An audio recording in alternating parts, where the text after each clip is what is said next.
Hi, how's it going? I'm Mr. Lopez, and I am the Algebra 1 teacher for your student for this year. This is my third year at Olympia High School um, and my 11th year of teaching. Um, really love teaching here in Olympia. I live here, I'm part of the community, and that's one of the things that I really appreciate are the schools, and I feel pretty fortunate to be able to be um, working at the schools. I'm originally from California, but my wife is from the area, and she's actually alumni of Olympia High School, so it kind of feels like a place that I belong. So, wanted to share some information with you just about our classes, just give you a quick introduction and into what your student will be doing. So we have a couple things. First of all, most people are really curious as just to like, you know, what am I going to be graded on? And our grades are really half formative assessments, half summative assessments as far as how things are weighted. Um, so formative assessments are things that we're working on as we're learning. So homework assignments, quizzes, notes, any sort of participation activities. Those are all going to be graded as formative assessments. So that's going to be half your grade. The other half of the grade is based off summative assessment. So half your grade is going to be based off tests, any projects that we have, final exams, things of that nature, things that we've done our learning and we're kind of showcasing our understanding. Here's the grading scale. So for this year, grading scale is kind of similar to what we're used to, but if you notice, there is no D's. So we have A's, B's, and C's. No D grades. If you notice, the D grade and the C grade have kind of been mushed together. So really just a C grade. Anything below 60%, basically anything below passing, is what's going to be considered incomplete. So there are no F's that are going to be assigned right now, but an incomplete is something that needs to be dealt with. Usually you will be provided some sort of information if you fall into that category at the end of the semester or the year, and you'll be provided some opportunity to recover and get a passing grade for the class. If that doesn't get dealt with, incompletes can't stay on your permanent transcript, so eventually those will be converted to an F, but hopefully we'll be able to get everyone kind of in the spot they need to get to. Um, so Schoology is going to be the main part of our class and what we interact with as far as the material go. All the material that students find will be kind of at their Schoology page for Algebra 1 class. I have a cool little baby Yoda because that's always fun. And so when they're looking at their classes and they're trying to pick which class it is, instead of just having the name, I have the name and a fun image that will hopefully connect it and make it easy to find whenever they're looking for my class. Usually they'll find the Zoom link to our class meetings, right? We meet twice a week, once on either Monday or Tuesday, and then the other one is going to be on Thursday or Friday. And so it's the same link every single time. So it's always there. So easy to find.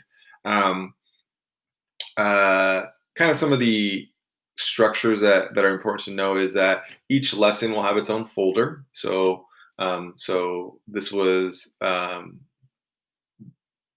actually today's lesson or yesterday's lesson, depending on what class you're in. And each component of the lesson is provided for you. So during our Zoom meetings, we do make these available for students. We do allow time to work on them. During the Zoom meeting, it's time for them to get assistance and help and guidance with anything that's going on. But I know that sometimes connectivity can be an issue, so we want to make sure everything's available for them right there and there with lots of directions, lots of guidance, but also being available live via Zoom to work out any problems, to troubleshoot any issues that might be happening. So every lesson will have a video with required notes that are going to be submitted through Schoology. And if you don't know how to interact with any of these, this was what our first lesson was actually about. So lots of guidance there. But yeah, watching the lesson video, taking some notes and submitting those. Second thing is after you've watched the lesson and have taken some notes on it, you get some practice by working on a homework assignment. Once you've been able to engage with the homework assignment, then you will work in a discussion. And the discussion is a two-part requirement. One is you have to post a problem, either one that you need help on or one that you found challenging or interesting. and along with a picture, and then a reply to somebody else's post. So this is a really good avenue for students to be able to kind of crowdsource information and help, and just kind of a different aspect of kind of creating a cooperative learning environment. Students will always be provided the answers for the homework as well. These are meant to be set up sequentially. I do set it up so they have to do one thing before it allows them to do the next thing.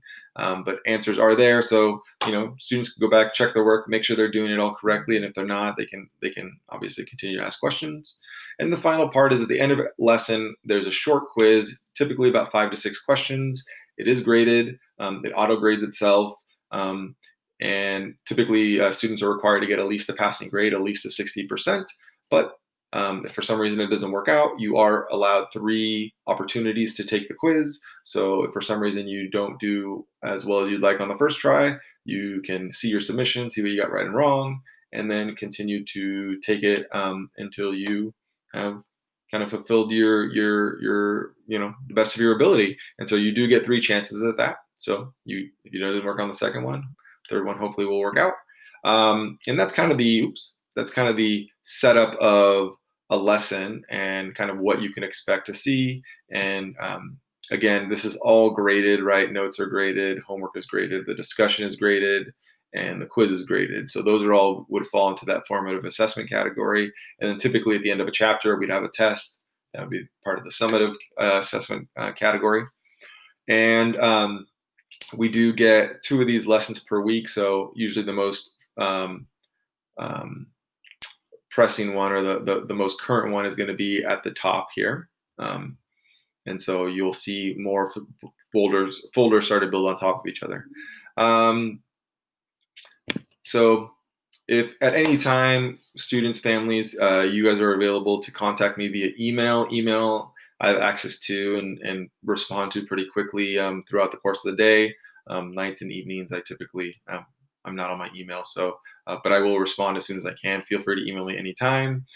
Just some office hours. I am available even if we're not on a Zoom meeting. I'm typically available to meet with anybody. Typically, my office hours are before school, 7:30 to 8:30, Monday, Tuesday, Thursday, Friday, and then after school from 3 to 3:30. Again, on those same 4 days that we have classes. And then on Wednesdays, I am available. I do have office hours from 1:45 to 2:45, so that hour in the afternoon. And then I also provide math support during their time on Wednesdays, from 12:45 to 1:45. So basically, kind of those 2 hours there on Wednesday, I'm available to help students, provide you any help or assistance.